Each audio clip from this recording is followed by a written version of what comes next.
സഹോദരിമാരെ, ദാരിദ്ര്യം വരുന്ന വീട്ടിൽ ക്ഷീണം, നല്ല കാശുണ്ട്, ഉസ്താദെ ദ്വാരക്കണം, ഭർത്താവിനെ മൂപ്പർക്ക് നല്ല ജോലിയൊക്കെ ഉണ്ട്, നല്ല കാശും കിട്ടുന്നുണ്ട്, നല്ല പൈസ കയ്യിൽ കിട്ടും, പക്ഷെ എന്തോ വീട്ടിലൊരു ബർക്കത്തില്ല, റാഹത്തില്ല പറയുന്ന ആളുകളുണ്ട്. അതിനുള്ള കാരണമാണ് പറയുന്നത്.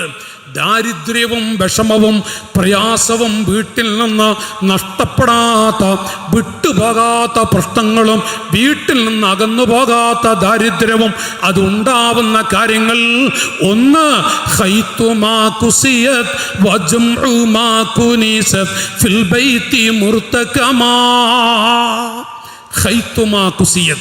ധരിച്ച വസ്ത്രം ഉണ്ടല്ല, നമ്മുടെ ധരിച്ച വസ്ത്രം, ആ ധരിച്ചു കൊണ്ടിരിക്കെ ഒരു ബട്ടൺ പോയി, എന്നിട്ട് ആ ബട്ടൺ ഞാൻ തുന്നിത്തരാം, എന്നിട്ട് നമ്മളിങ്ങനെ കൊടുക്കുക, നീട്ടിങ്ങനെ കാണിച്ചു കൊടുത്തിട്ട് തുന്നി കൊടുക്കുകയാണ്. അല്ല, വസ്ത്രം ഊരണം, വസ്ത്രം ഊരിയിട്ട് കൊടുത്ത് അത് തുന്നണം. വസ്ത്രം ധരിച്ചു കൊണ്ടിരിക്കെ അത് തുന്നുകയോ ധരിച്ചതിനോടുകൂടെ തുന്നുന്നതിൽ ബറക്കത്ത്, ദാരിദ്ര്യം പിടിപെടുമെന്നാണ് മഹാന്മാർ എഴുതി വെച്ചിട്ടുള്ളത്.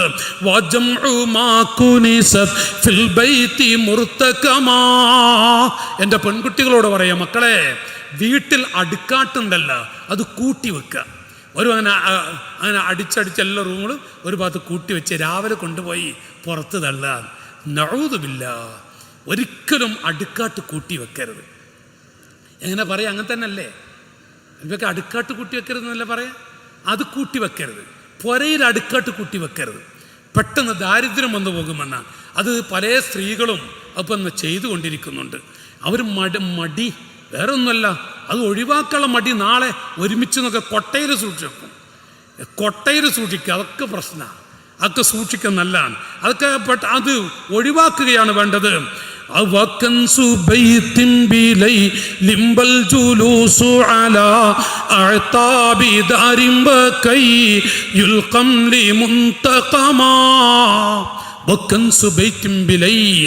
രാത്രി വീട് അടിച്ചു വാരുക.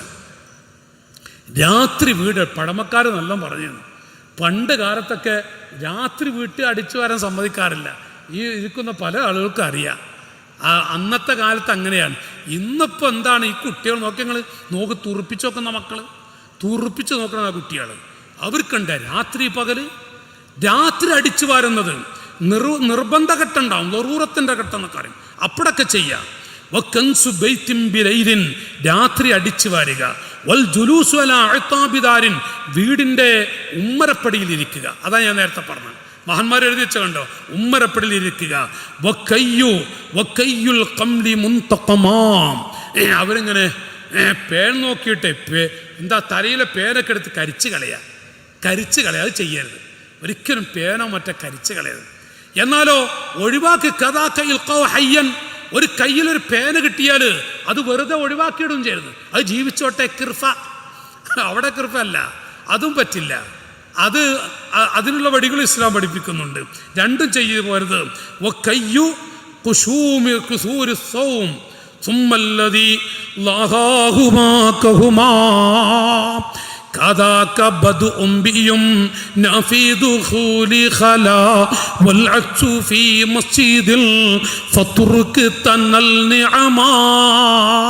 ഓ പെങ്ങളെ, ദീനിന്റെ പടയാളികളായ സഹോദരങ്ങളെ, തണ്ടാസിലേക്ക്, ബാത്റൂമിലേക്ക് പോകുമ്പോൾ വലതുകാലെടുത്ത് വെച്ച് പോകുന്നത് ദാരിദ്ര്യത്തെ വരുത്തി തീർക്കുന്നതാണ്. പള്ളിയിലേക്ക് ഇടതുകാല് നേരെ മറിച്ച്, തണ്ടാസിലേക്ക് പോകുമ്പോൾ ഇടതുകാല് വെക്കണം, വലതുകാല് വെച്ച് പോരുത്. അതേ സ്ഥാനത്ത് പള്ളിയിലേക്ക് പോകുമ്പോഴോ ഇടതുകാലത്ത് എടുത്തു വെക്കുന്നത്. എത്രത്തോളം ചെരുപ്പ് ധരിക്കുമ്പോൾ വലതുകൊണ്ട് തുടങ്ങണം, ഊരിക്കളയുന്ന സമയത്ത് ഇടതുകാല് കൊണ്ട് തുടങ്ങണം. നോക്കി നിങ്ങൾ, അതിലൂടെ ബർക്കത്തുള്ളൂ. അല്ലെങ്കിൽ ചിലപ്പോൾ അത് വഴിക്ക് കൂടി എന്തെങ്കിലുമൊക്കെ ഒരു പരീക്ഷണങ്ങളെ, ചെറിയ ചെറിയ പരീക്ഷണങ്ങൾ, ഉദാഹരണം ഞാൻ പറഞ്ഞെന്ന് മാത്രം.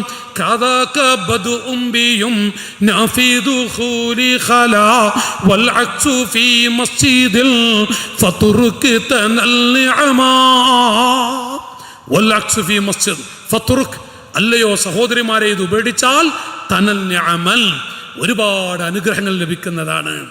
ഇത് വീഴ്ച വരുത്തിയാലോ ഒരുപാട് നഷ്ടങ്ങളും വരുന്നതാണ്. അപ്പൊ ബാത്റൂമിലേക്ക് എപ്പോൾ പോകുന്നുവെങ്കിലും ഇടതുകാലല്ലാതെ അങ്ങോട്ട് വെക്കരുത്. അതിനുള്ള ദിക്റുകളും ചൊല്ലണം, അതിനുള്ള ദിക്റും ചൊല്ലിപ്പോകണം. അതൊക്കെ നമ്മൾ ശ്രദ്ധിക്കണം. അപ്പോൾ മുഅ്മിനീങ്ങൾക്ക് ബർക്കത്ത് കൊടുക്കുള്ളൂ. മാത്രമല്ല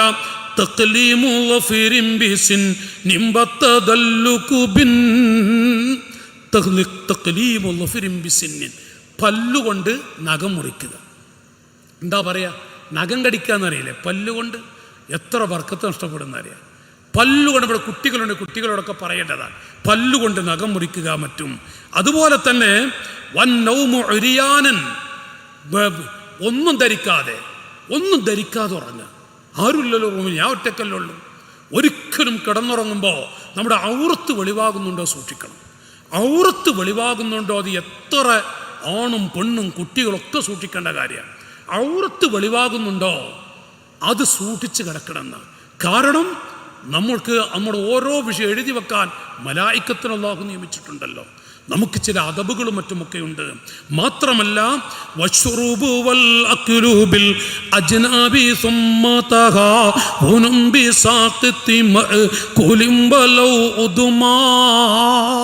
ജനാബത്തോടുകൂടെ വെള്ളം കുടിക്കുക, ജനാബത്തുണ്ടായിട്ട് കുളിക്കാതെ ഭക്ഷണം കഴിക്കുക, വല്ലാതെ ശ്രദ്ധ വിട്ടുപോകുന്ന കാര്യങ്ങളാണ്.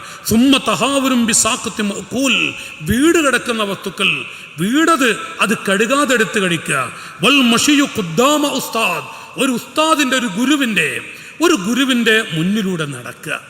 നിദാ അബവൈൻ, മാതാപിതാക്കളെ വിളിക്കുക ബിസ്മിതൈൻ, അവിടെ പേര് കൂട്ടിയിട്ട്. തമാശക്ക് പോലും ഉമ്മാൻ്റെ ഉപ്പാൻ്റെ പേര് വിളിക്കാൻ പറ്റുമോ? ഉമ്മ ഉപ്പയും മുത്തുകട പേര് അങ്ങോട്ടല്ല, തമാശ പറഞ്ഞിട്ടൊരു വിളി, തമാശ പറഞ്ഞിട്ട് ഉമ്മാനെ വിളിക്കുക, ഫാത്തുമാത്താന്ന് വിളിക്കുക. ഉറക്കെ പെറ്റ ഉമ്മാനെ തന്നെ വിളിക്കണേ, ഫാത്തുമാത്താന്ന് വിളിക്കരുത്, തമാശക്ക് പോലും വിളിക്കരുത്. നമ്മുടെ ഉമ്മാനിപ്പാനി ദുനിയാവിൽ ഇങ്ങനത്തെ മുത്തുകൾ വേറണ്ട. അപ്പം ആ മുത്തുകളെ പേര് വിളിക്കുമ്പോൾ ശ്രദ്ധിക്കണം. മാത്രമല്ല കഥാക്കൽ മഷിയു കബിലകുമാ, മാതാപിതാക്കളുടെ മുന്നിലും നടക്കരുത്. ഒരു ഉമ്മാൻ്റെ ഉപ്പാൻ്റെ മുമ്പിൽ നടക്കേ ലുറൂത്തിന്റെ ഘട്ടത്തിൽ, ചില ഘട്ടത്തിൽ അവിടെ നടക്കേണ്ടി വന്നാൽ നടക്കണം. അതവരെ സംരക്ഷണത്തിന് വേണ്ടിയിട്ടുള്ളതാണ്. അത് വിശദീകരിക്കണം. ഞാനിപ്പോൾ ഇനി സമയമല്ല, 9:45.